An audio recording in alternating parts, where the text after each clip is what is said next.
Malapit nang mabuo ang team ni Justin. Excited na ba kayo? Kaya naman talagang todo paghanda itong bata natin. Nagpapalakas siya at hindi niya papabayaan ang pagkakataon. Isang hapon nakita ko ang mga boys namin nagja-jogging dito sa labas ng bahay. Nagpapakondisyon sila maging etong si JM dahil magsa-start ng MPBL Season 2. Nung nakaraan nga nag-champion sila at ngayon sasabak na naman. Habang ito namang si Tutoy ay naghahanda na para sa team na bubuuin para sa kanya. Kung meron kayong mga kakilalang 16 years old pababa na alam nyo magaling potensyal, comment nyo sa baba dahil malay nyo mabigyan natin ng pagkakataon na makasali sa team netong si Tutoy. At kung meron kayong kahit isang video na pwede nyo na rin i-post sa comment nyo para madali nating makita yung mga galing na meron kayo. At malay nyo next time kasama na kayo sa mga ensayo netong sila Tutoy. Pero bago natin ituloy to guys, meron muna akong gustong i-share sa inyo. Sabi sa Romans 2 verse 4, "Don't you see how wonderfully kind, tolerant, and patient God is with you?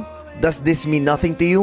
Can you see that His kindness is intended to turn you from your sin?" Grabe, sobrang haba ng pasensya ni Lord sa atin. Kung tutuusin lang the moment na nakilala mo siya tapos bigla mo siyang tinalikuran ulit, pwedeng tapos ka na, wala na, hindi ka na makahinga, ganun lang kasimple. Pero yung iba sa atin, how many times paulit-ulit to the point na parang sinasadya ng talikuran si Lord. Pero still, He is patient, He is good. Hindi mo ba talaga napapansin yun? It should lead you to repentance. Genuine repentance is essential. Importante yun, yung totoong pagbabago. Yung iba pakiramdam nila, hindi naman sila napaparusahan and they take it for granted. Actually, God can judge you immediately, but He delays judgment para mabigyan ka ng mas mahabang pagkakataon at oras para magbago at maisip mo talagang kailangan mo siya. Pero alam mo, darating yung time pag talagang sobrang tigas na ng ulo mo. A day of anger is coming when God's righteous judgment will be revealed. Babasahin ko sa Tagalog para mas malinaw. Sabi dito, "Ngunit ayon sa katigasan ng iyong puso at hindi pagsisisi, ikaw ay nag-iipon ng galit laban sa iyong sarili. Ito ay sa araw ng galit at paghahayag ng matuwid na hatol ng Diyos." Guys, napakalinaw. Nag-iipon ka lang ng galit. Pag pinalo ka, mas matindi. Parang pag pinapagalitan tayo ng magulang natin, pag sakto pa lang yung galit, walis ting-ting. Pag medyo galit na, sinturon na.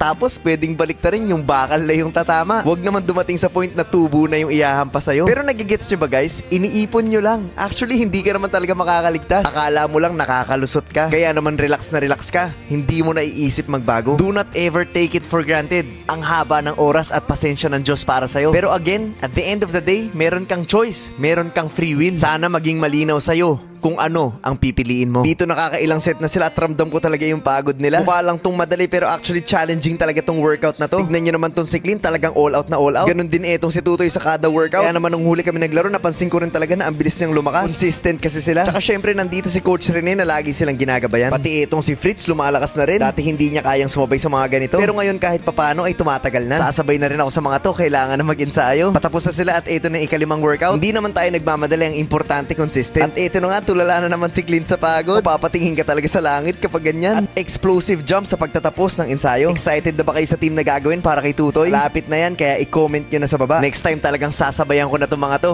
Siguro mga 2027. At matututo ka talaga maglaba kapag all out ka sa ensayo. Pag hindi mo napipiga ng ganyan yung damit mo, ibig sabihin hindi ka tumodo. Who am I that the maker of heaven would love me and know me by name?